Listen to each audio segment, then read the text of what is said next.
Muito bom. Vamos lá, pessoal. Então, vamos retomar aí a nossa aula de hoje, onde nós paramos. Nós, na aula passada, vocês devem estar lembrados que a gente falou sobre... nós derivamos, finalmente, a corrente, tá certo? Tá? De dreno, como função da tensão de gate e dreno do transistor. E a gente, basicamente, construiu, né? Acho que tem um slide aqui que mostra claramente isso, tá certo? O modelo... sob o ponto de vista das equações de característica de corrente, tensão, tá certo? O transistor MOS, né? Então nós vimos que ele pode estar em três estados, ele pode estar cortado, quando o VGS é menor do que o VT. Ele pode estar na região linear, quando o VDS é menor do que o VD de saturação, né? Que não ocorre pinch-off, né? E ele pode estar em saturação, quando o VDS é maior do que esse VD de saturação. Então no corte a corrente é zero, né? Tem muito estéreo. Na região linear, a corrente depende do gate e do dreno, né, para funcionar, para operar. Então, vocês se lembram que o gate aí funciona como um parâmetro, né, da sua curva. Você vai ter uma curva IDS versus VDS. E essa curva ela vai ser parametrizada para cada VGS, né, tá certo? Isso na região linear. E na região de saturação, a corrente era constante, né? Ela funciona basicamente como uma fonte corrente, tá certo? E o valor dela depende essencialmente da tensão que você está aplicando no gate, né? Muito bem, então a gente derivou curvas, né? Mostramos um exemplo, né? Um processo de 0,6 microns, com essas características aqui, né? E um transistor mínimo, né? Em que o W sobre L era 4,2, né? Ou seja, você tem 4 lambdas em sua largura, certo? É 2 vezes o comprimento do canal, né? No fundo, porque o lambda é metade do comprimento do canal, certo? Tem 2 lambda no fundo, é o comprimento do canal de 0,6 microns, certo? Muito bem. Então, fizemos todo esse estudo, estudamos um pouquinho sobre como é que funcionam as correntes, as quedas de tensões, as perdas que você tem quando uma tensão está passando através do transistor, né? Certo? Por isso que ele transistor é um transistor bom para poder passar a nível 0, mas ele degrada a nível PDD, nível alfa, nível 1, tá certo? E o PMOS é exatamente o contrário. Muito bem. Só que a gente também, um pouco mais, voltando um pouquinho, até um pouquinho antes, né? Deixa eu ver aqui. Nós chegamos aqui nesse modelo, né? Certo? A gente descobriu que o modelo Shockley, né, aquela conjunto de correntes, era muito complexo para você fazer uma análise manual, certo? Tá? Ele não era muito preciso em termos da corrente que ele fornece, então, se você... digamos, para transistores muito pequenos hoje em dia, que você tem 32 nanômetros surgindo aí, 45 nanômetros, 130, 90 são tecnologias de corrente, 65 tecnologia de corrente, calcular a corrente usando o modelo Shockley não dá uma grande pressão. Isso tem que ser feito usando elementos de diferenças finitas para discretizar aquelas equações, certo? Tá? Mas, por outro lado, você precisa de modelos razoavelmente precisos, certo? Para você poder fazer simulação do seu circuito. No circuito digital você tem muita simulação. E o trabalho experimental das pessoas, tá certo? Indicou, tá certo? Que se você tem um modelo simples RS no seu transistor, você consegue efetivamente ter uma precisão em termos de timing muito boa. Então, essas características desse modelo RS são incorporadas aos transistores que vão dentro das células das libraries do Process Development Kit, que é fornecido pela Foundry, para você instalar, fazer um add-on, tá certo, na sua ferramenta. Né? E esse modelo é um modelo simples, né? Ele essencialmente, a gente viu que ele é um K, onde o K é o quanto mais largo corresponde ao W, né? Dado normalizado. Quanto mais largo é aquele transistor, então, em relação ao transistor básico, certo? Transistor de 4 lambda por 2 lambda, né? Certo? Então, esse K definia a capacitância de dreno, são capacitância parasita, capacitância de fonte. Quanto maior esse K, mais largo o canal do transistor, tá certo? Menor a resistência dele, né? Porque a resistência a gente sabe sobre ρL sobre A, não é isso? Certo? Então, o W está associado com um A do ρL, tá certo? Tá? E você tinha uma capacitância de gate também, que é dada por KC, certo? Isso tanto para o transistor N, MOS, como para o transistor PMOS, né? Foi isso que nós falamos na última aula. Tá? Então nós paramos aqui. Certo? Foi isso, né? Foi o ponto que nós paramos. Bom, então, esse é o modelo RC, muito preciso em time, tá certo? E com ele que a gente vai continuar trabalhando nesse curso aqui, tá certo? Tá? Bom, mas a gente precisa entender um pouquinho, então, por que essas relações que existem entre essas capacitâncias, tá certo? Tá? Porque vocês estão lembrados que nós havíamos dito que a mobilidade do elétron é muito maior, é 2 a 3 vezes maior, para efeito desse curso vamos considerar 2 para simplificar, a mobilidade da lacuna. Então, as características elétricas do PMOS dos animais vão ser diferentes, tá certo? Tá? E a gente precisa entender, então, o que essa diferença afeta nesses parâmetros elétricos. Ou seja, se a gente está falando do modelo RC, que é o que a gente vai estudar, a gente tem que ver o que ela afeta a sua capacitância, a sua resistência. Tá certo? Muito bem. Só fazendo um intervalo aqui, eu estou com a impressão que isso aqui eu só citei para vocês, mas eu não cheguei nesse ponto, não foi? Nesses slides, vocês estão lembrados? Chegamos a discutir isso aqui, por exemplo? Não, né? Tá, então vamos retomar um pouquinho antes, tá certo? Tá. Bom, então... é isso mesmo, tá? Eu não fiz aquela passagem não, né? Vamos começar. Bom, então... Oi.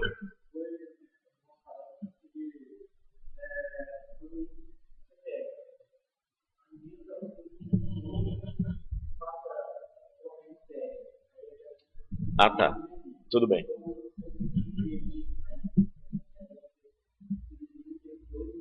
Tá bom. Então foi desse ponto aqui, tá certo? Tá? Vamos retomar então aqui, um pouquinho antes. Então, isso aqui sobre o modelo choque a gente já discutiu, tá certo? Tá? Então, a simplificação que a gente precisa fazer para chegar naquele modelo RC, tá certo? A gente precisa dos R's de 6 equivalentes para esse transtorno como todo. Nota que está substituindo o transtorno com o modelo de simulação tem R's de 6, tá certo? Então, a gente vai tratar o R está associado ao funcionamento do transistor, tá certo? Região linear, basicamente, tá certo? Tá? A gente vai imaginar que esse resistor é capaz de modelar essa região linear, capaz de modelar o corte e capaz de modelar a saturação, certo? Então, a gente vai fazer umas continhas e ter um resistor equivalente para esses 3 comportamentos, tá? Então, o que a gente tem que substituir é aquela equação complexa lá, tá certo? Tá? Relativamente complexa, para alguma coisa que relacione a corrente de dreno-fonte, a tensão de dreno-fonte com a resistência e isso levanta a corrente de dreno-fonte, tá certo? Tá? Então, a gente quer um resistor average, que funcione de uma maneira, que seja um resistor que, digamos, do seu ponto de vista de simulação, funcione bem como modelo para todos os momentos em que a porta digital estiver comutando, certo? Tá? Legal? Então, isso aí é um modelo ruim para prever corrente, mas é um modelo muito bom para prever atraso nas portas. É esse que a gente vai trabalhar. Então, vamos lá. Então, se a gente quer transformar aquelas equações de Shockley que relacionam corrente VDS com VDS numa resistência, certo? Olhar ela como uma grande resistência equivalente, substituir o transistor por um resistor, certo? Tá? Que resistor seria esse? Bom, você pode fazer aqui calcular resistência, né? Se você tem corrente e tensão, você pode simplesmente calcular resistência. Resistência é o quê? É o inverso da derivada parcial de IDS vezes VDS, tá? Esse inverso está aparecendo aí por quê? Porque eu tenho uma relação IDS por VDS, certo? Só por isso. Tá? Na realidade, resistência de VDS da IDS, certo? Bom, vamos lá. Então eu tenho o IDS aqui, VDS, e aí eu vou tomar essa derivada, que é isso que eu estou fazendo nesse ponto. Derivada dessa equação toda, tá certo? Vai ser o resultado disso aqui. Muito bem. Então, o beta é uma constante, ele sai da derivada, tá certo? Né? Só para fora aqui. Você tem VGS menos VT menos 2 VDS, né? Por que menos 2 VDS? Porque aqui você tem VDS quadrado, fica 2 VDS, cancela 2 com 2, certo? Você tem simplesmente VDS. Tá? E aí isso é elevado a menos 1, né? Bom, a gente pode fazer uma hipótese aqui, é o seguinte, vocês sabem, veja bem, eu estou querendo construir um modelo, né? E eu tenho essa curva aqui, ó.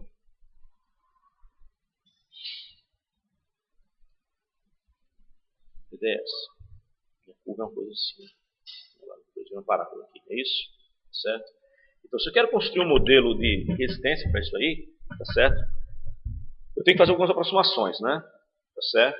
Tá? Então, aqui na região linear, que é o que mais me interessa, né? Porque o comportamento resistivo vai estar basicamente aqui, tá certo? Tá? Nessa região aqui é que me interessa. Então, como é que eu vou fazer um modelo de resistência aqui? Porque nesse ponto aqui, aquela nossa parábola, né? Que depois ela faz essa curva aqui, né? Tá certo? Nesse ponto, nessa região aqui, ela é praticamente uma reta, tá certo? Tá?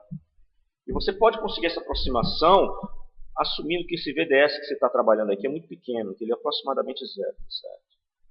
Tá? Porque, veja bem, se você considerar uma aproximação dele bem aqui ou bem aqui, a diferença da reta que você pega não vai ser muito, tá certo? A reta vai ser uma coisinha aqui, ela vai ter um pouquinho de diferença. Então, você assumir que você está pegando o VDS nesse pedaço grande e nesse pedaço pequeno, dizer que ele é aproximadamente zero, significa que a inclinaçãozinha dessa sua reta aqui vai variar muito pouco. Tá? Então, do ponto de vista de aproximação, se assumir que o VDS é aproximadamente zero, é factível, certo? Tá? Bem razoável. Muito bem. Então, é isso que a gente está fazendo aqui, tá certo? Tá? Eu estou assumindo aqui que na região linear o VDS é aproximadamente zero, tá certo? Tá? Bom, e se o VDS é praticamente zero, esse termo aqui vai sumir, certo? Tá? Então, você vai ter uma resistência nesse ponto aqui, que depende essencialmente do VGS menos VT. Certo? O inverso disso. Bom, eu fazendo a inversão, tá certo? Tá? Eu tenho um termo aqui que é uma constante, né? Sobre beta. O beta a gente sabe, né? Lá de trás, que é o ganho de transistor. É μCox W sobre L. Né? Quanto maior W, maior o ganho de transistor. Quanto maior L, o comprimento que o elétron tem que andar, menor o ganho de transistor, tá certo? Tá? Então, eu substituo esse beta por isso aqui, isso sobre beta, certo? Tá? E eu tenho aqui VGS menos VT, tá certo? Bom, mas aí, retomando aquela mesma curva que nós tínhamos aqui, que nós estávamos analisando, essa curva azul, em azul, né? Ela é válida para um determinado VGS, que é uma constante, né? Isso aqui é um parâmetro, constante. Certo? Tá? Parâmetro da minha equação. Em outras palavras, essa minha resistência equivalente aqui, ela depende dessa constante. Né? Essa constante aqui está aqui, VGS menos VT. Então, isso é uma constante. Tá? Ok? Bom, então, essencialmente, observe o seguinte, que essa minha resistência ela vai depender do meu VGS, que no caso do segundo estágio ela está falando de 5 volts, 3.3, certo? 1,5, alguma coisa assim. E depende de outras constantes. Depende das características elétricas da geometria do dispositivo, da capacitância do óxido, do material que está lá no óxido, certo? Tá? E depende da mobilidade do dispositivo que eu estou trabalhando. Certo? Tá? Então, aí você vai dizer, poxa, então, Guido, o que isso aqui se resume aqui? Se resume essencialmente a você aglutinar isso tudo. E essa constante toda aqui, no caso do transistor N, é o ρN. É aquele, vocês devem estar lembrados, né? Lembrados de que a gente viu, bom, vocês viram principalmente em física ou em algum curso aqui na Unicamp, né? Que a resistência é uma resistividade L sobre A, né? Você tem aqui o pedaço de material, né? Você tem uma resistência equivalente a ele, certo? Você tem uma corrente entrando aqui, e essa resistência é R, isso aqui é o A, né? Que é a área, e o L é o comprimento dele, né? Certo? Tá? Então é ρL sobre A, tá ok?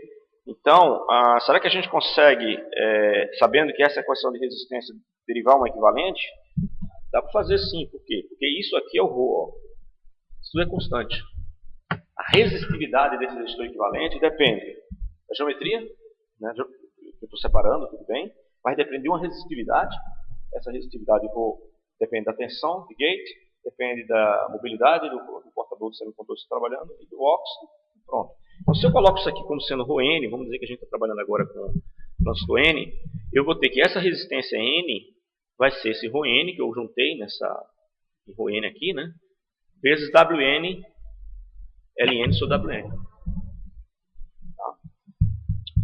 Ou seja, Só, lembrando um outro detalhe, isso aqui no caso de N, tá certo? Então eu posso fazer essa conta aqui todinha e derivar então uma resistência equivalente no transtor. Tá certo? Então, bom, lembrando o detalhe, né? Esse ρN é o inverso da mobilidade. Certo?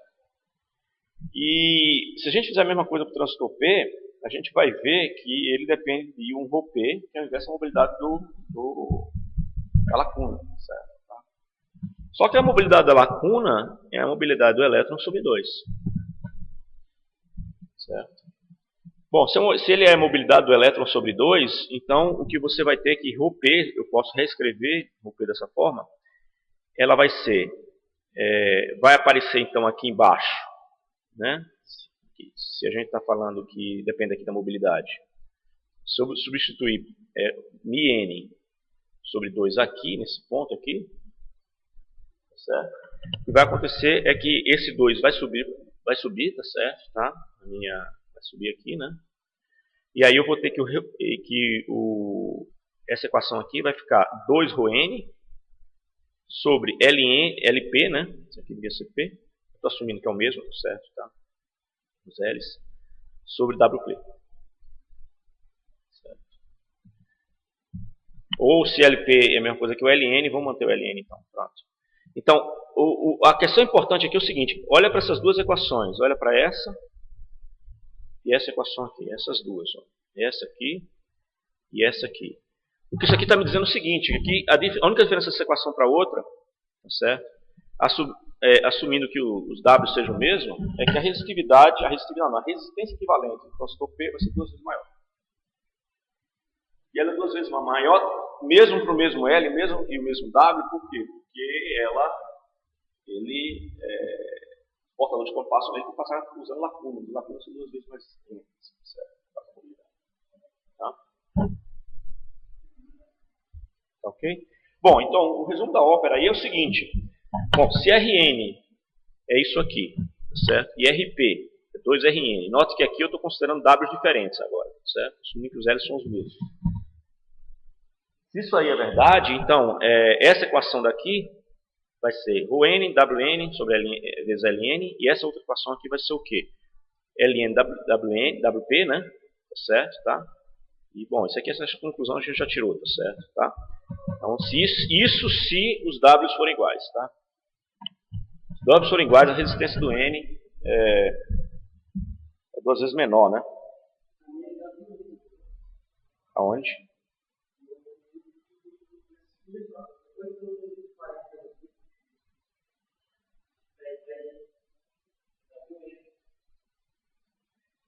Sim, porque eu estou fazendo os dois iguais, né?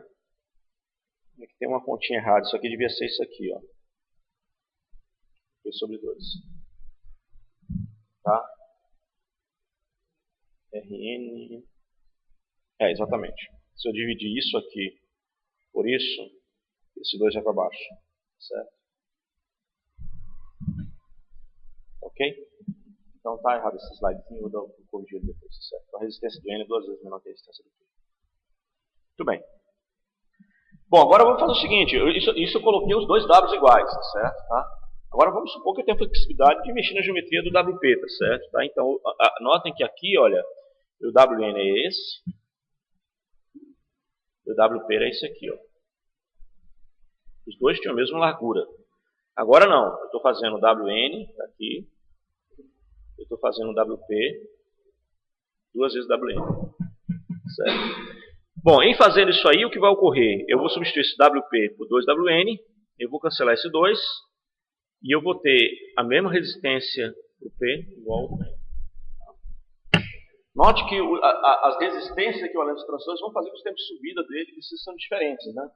Porque se vocês estão lembrados no inversor, por exemplo, a resistência do N, ele faz a descarga, então ele vai estar responsável pelo tempo de descida. A resistência do P faz a carga, ele vai estar responsável pelo tempo de subida. Então, se as resistências são diferentes, ele vai subir de maneira diferente. Então, você não quer, em última instância, você quer algo do seguinte tipo. Você não quer que isso aqui aconteça, né?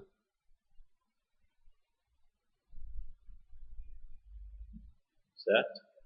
Por quê? Porque você vai estar assumindo aqui um tempo de subida diferente do tempo de descida.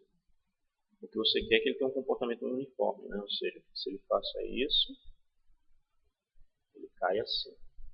E essas quedas aqui, subidas, têm a ver com os RPs respectivos, né? Essa aqui tem a ver com R, ele está subindo, né? Então vai ter a ver com RP, com CP aí equivalente, e esse aqui tem a ver com RN e CN equivalente. Certo? Mas a gente vai chegar aí já para mostrar isso aí, o que acontece para vocês. Tá?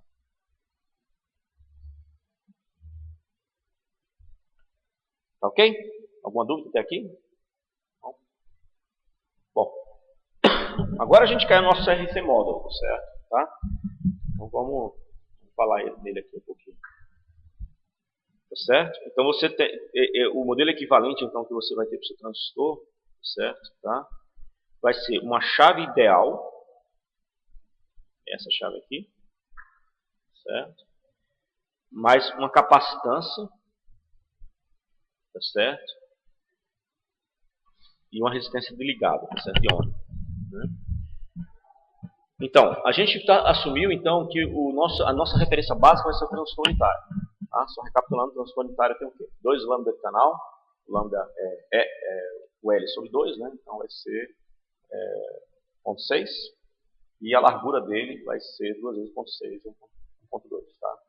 Aí você vai dizer, por que eu não faço ele mínimo? Ele não faz o mínimo que você viola aquelas regras de projeto que a gente já havia falado, certo? Tá? Ele tem que ter um comprimento mínimo de polo silício, porque senão, tá certo, aquela difusão vai ficar muito estreita, você não consegue fabricar. Então, por convenção, ele é no mínimo 2 vezes mais largo do canal, tá certo? É o menor transistor que você consegue construir. Então, esse menor transistor MOS, ele tem uma resistência R e uma capacitância C.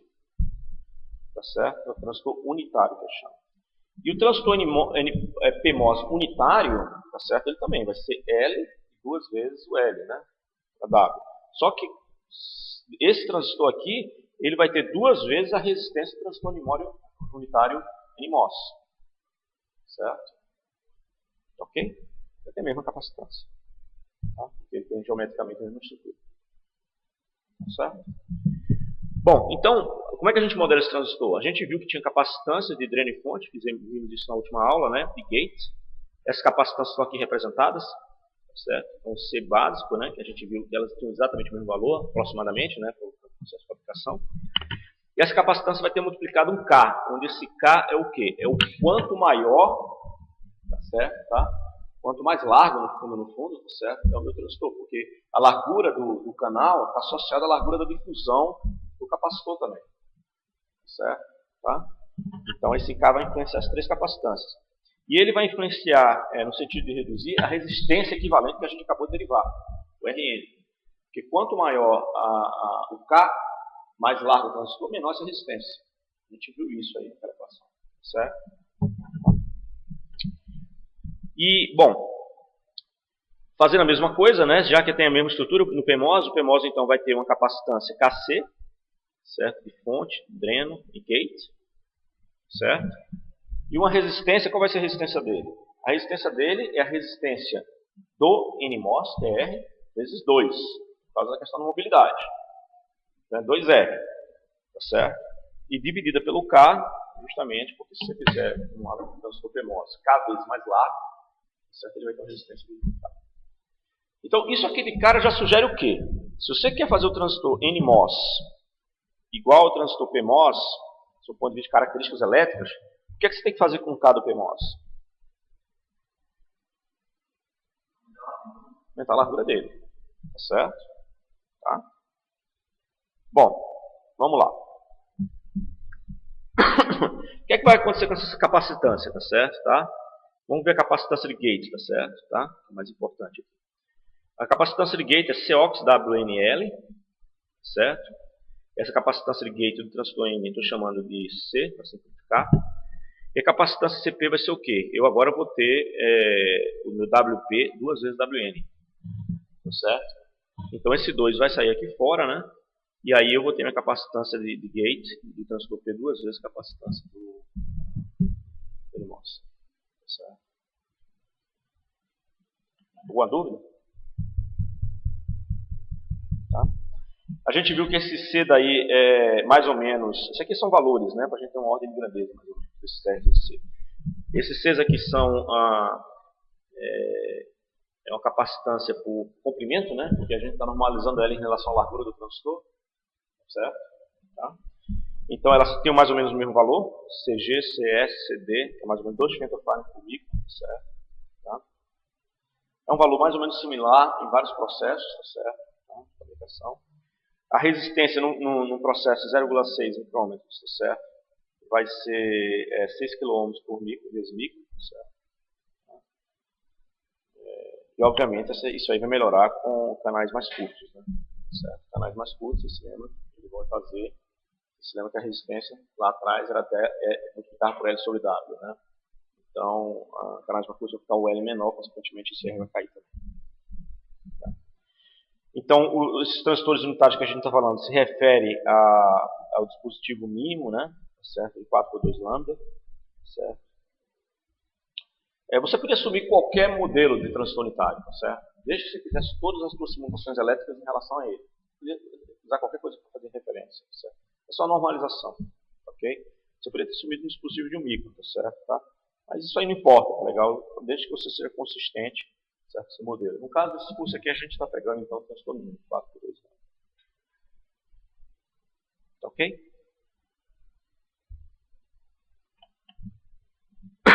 Então, vamos dar uma estimada aí no delay, tá certo? De um inversor de Fanout 1, tá certo? Então você tem aqui 2 inversores.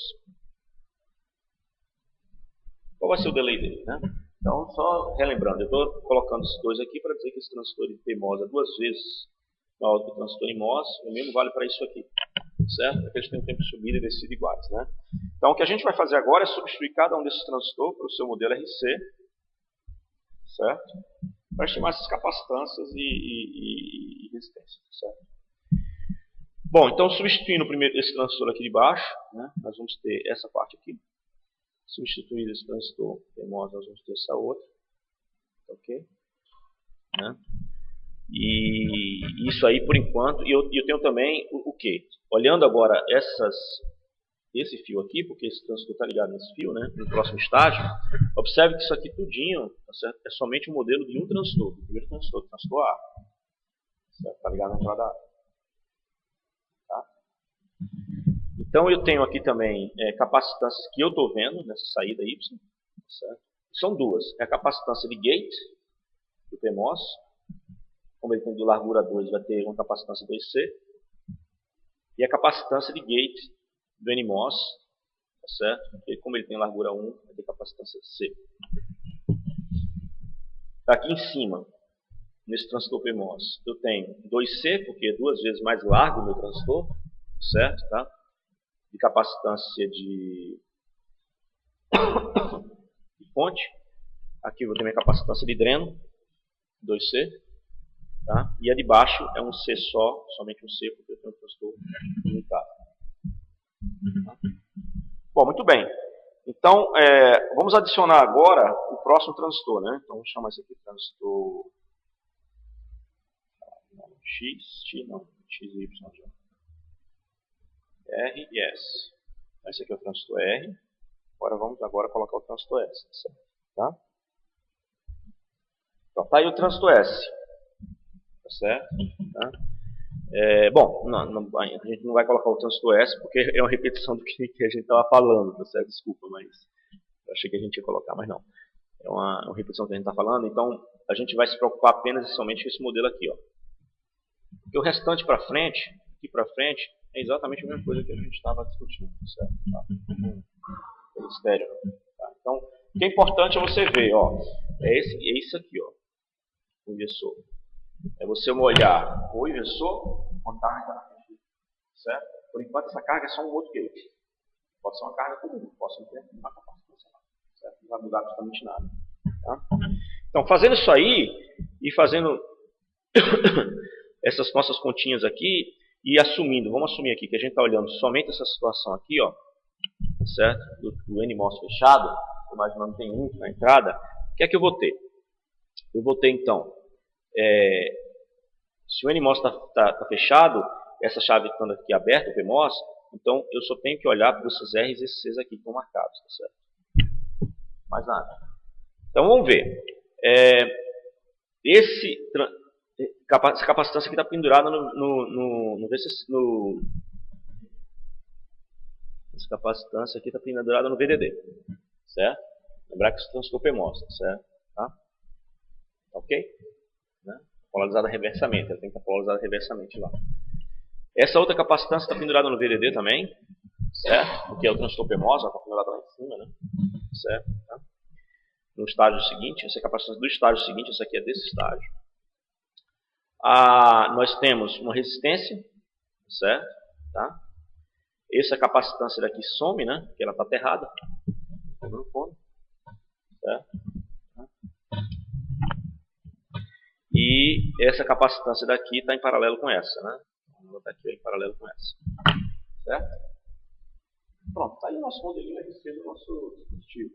Então eu estou imaginando que ele vai descarregar o que tiver em Y, né? Então, o que tiver aqui, a entrada desse meu circuito RC é aqui. Tem uma carga lá, que é uma descapacitância, vai ser descarregada nesse resistor. Tá aqui. Não somente essa carga que está aqui está distribuída entre esses 4 capacitores. E ela vai ser descarregada. Tá bom? Bom, vamos lá. Agora, como é que a gente resolve esse circuito? A gente quer o modelo RC, então a gente quer pegar um E, fazer R vezes um C global de todos esses Cs aí.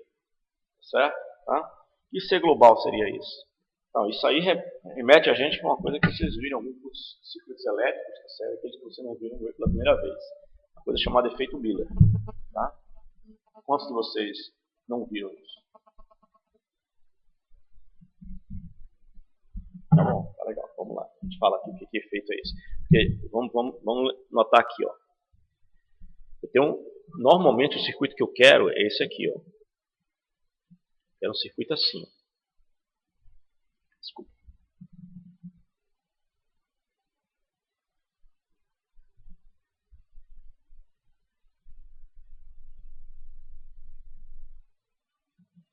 Da minha fonte, né? Na hora que aquele transistor fechar, eu vou estar fechando essa chave aqui, ó. Tá certo? Tá? Perdão, não está bem aqui. Deixa eu ver se eu consigo explicar isso aqui para você. No fundo, na realidade, a chave está aqui no meio, né? Eu tenho uma carga, eu tenho uma tensão aqui nesse capacitor. Eu vou fechar essa carga. E essa tensão, essa carga está todinha aqui, vai descarregar nessa resistência. Tá certo? Então, eu quero substituir esse meu circuito todinho por um circuitozinho desse daqui, que só tem um capacitor. Então, eu tenho que juntar todos os capacitores num só. Ok? Então, o que significa ter dois capacitores para terra e 2 capacitores para VDD? Vamos ver. Certo? Tá? Vamos ver o que é esse efeito Miller. É uma coisa bonitinha, certo? Muito bem feitinho. Bom, vocês sabem que a corrente de um capacitor é dado pela capacitância derivada da tensão sobre o capacitor DT. Né? Vocês aprenderam, né? Certo? E a gente sabe também que se você tem esse VDD e isso aqui em ground, certo? Tá? Essas correntes aqui, tá certo? Tá? Elas vão estar equilibradas, né? Certo? Você vai ter I1 menos I2 igual a 0. Certo? I1 é a corrente que segura esse capacitor de cima e 2 correntes que segura esse capacitor de baixo. Certo? Bom, se eu substituir essa equação na equação 1, tá certo? Aqui em 2, né? Eu vou ter isso aqui. Substituir em 2. 2 estaria aqui.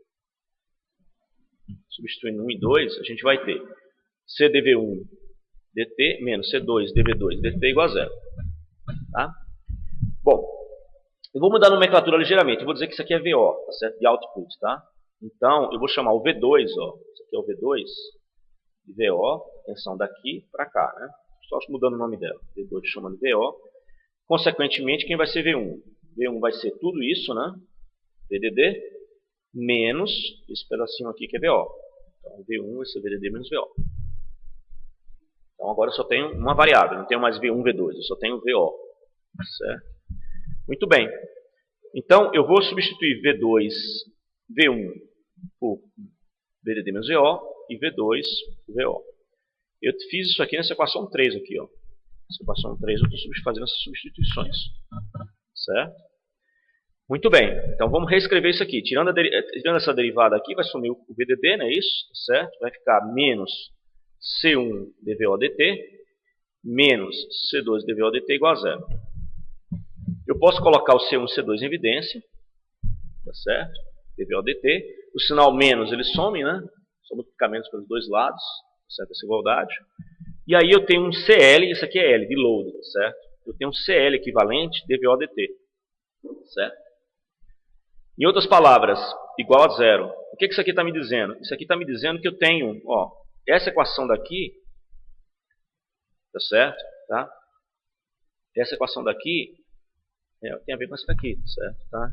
E eu estou dizendo basicamente que essa capacitância daqui, ó, que é essa CL é a soma das duas C1 e C2. Hein? Sim, mas o modelo equivalente é justamente isso. Isso aqui é equivalente a você ter isso aqui. Tá certo? Então, se nós voltarmos ao que nós tínhamos anteriormente, né, que era isso aqui, tá certo? Tá? A gente vai saber agora o seguinte, ó, que esse circuito aqui, deixa eu ver se tem mais algum slide aqui, não. Esse circuito aqui vai ser equivalente a esse aqui, ó. Uma capacitância única, que é aquela C-load, que é a soma de todas essas duas vão somar, e essas duas vão somar e vão ficar para o ground, de acordo com o efeito Miller. E aí, ficando para o ground as duas vão ser colocadas em paralelo. Certo? Então, essa daqui, ó, vai ser equivalente. Essa aqui, por exemplo, vai ser equivalente a um 3C. E essa aqui vai ser equivalente a um 3C também. Usando aquele resultado que eu acabei de dar. Consequentemente, meu delay vai estar associado a 6RC. Certo? Tá bom? O delay, presta atenção, o delay descida, né? O atraso que eu vou ter para descer, descarregar esse meu transistor MOS. O de carga vai ser equivalente, tá certo? Tá? Alguma dúvida, pessoal, sobre isso? Então, o que eu fiz de juntar esse 3C aqui foi justamente fazer isso aqui antes. Né? Eu juntei, mostrei que esse circuito é igual a esse aqui, equivalente a esse. Certo? Tá bom? Alguma dúvida? Bom. Então, isso aí dá pra gente uma estimativa, tá certo? Legal, do tempo de caso de descida, tá certo? Tá? De um transistor desse, tá certo? Então você tem o R, que é o RN, que a gente estimou. Você pode jogar valores ali para VG, VT, então você vai ter resistência, tá certo? Daqueles 6 km por 13 micron, tá certo? Pois não.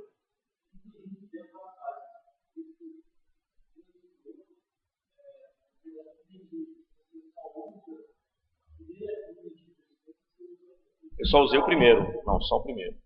O que eu usei foi isso aqui, olha. Deixa eu te mostrar. Esse modelo aqui, a sua dúvida é de onde veio esse modelo, né? Esse modelo aqui, ele começa aqui, presta atenção onde a linha está cruzando, tá certo? Tá? E ele vem até aqui, ó. Ele pega as capacitâncias que você está vendo primeiro. De gate só. Tá? Porque o gate está isolado do fonte dreno, né? Certo? Esse dispositivo isola meio a saída das entradas. Tá? Então, foi isso que eu peguei. Peguei apenas o primeiro inversor com a capacitância que ele vê de fonte dreno. Então, eu peguei isso aqui, ó. Tá certo? O que vem aqui depois, ó, eu não peguei nada. Tá? Ok? Semelhante a essa. Bom, então isso aí digamos, dá uma ideia da essência básica, tá certo, do modelo de funcionamento de delay, né, do nosso inversor, tá certo? Tá? Então a gente agora vai fazer o seguinte, isso aí está me dando uma noção do comportamento estático desse dispositivo, certo? Né? Então é uma resposta DC. O que vai acontecer com agora a resposta dinâmica dele? O que acontece quando você está mexendo, está fazer essa transição de 0 para 1. A gente tem que saber isso aí, né? Ok? É isso então que nós vamos ver agora no próximo slide, certo? Bom, então vamos encerrar essa parte da aula agora e a gente continua em seguida.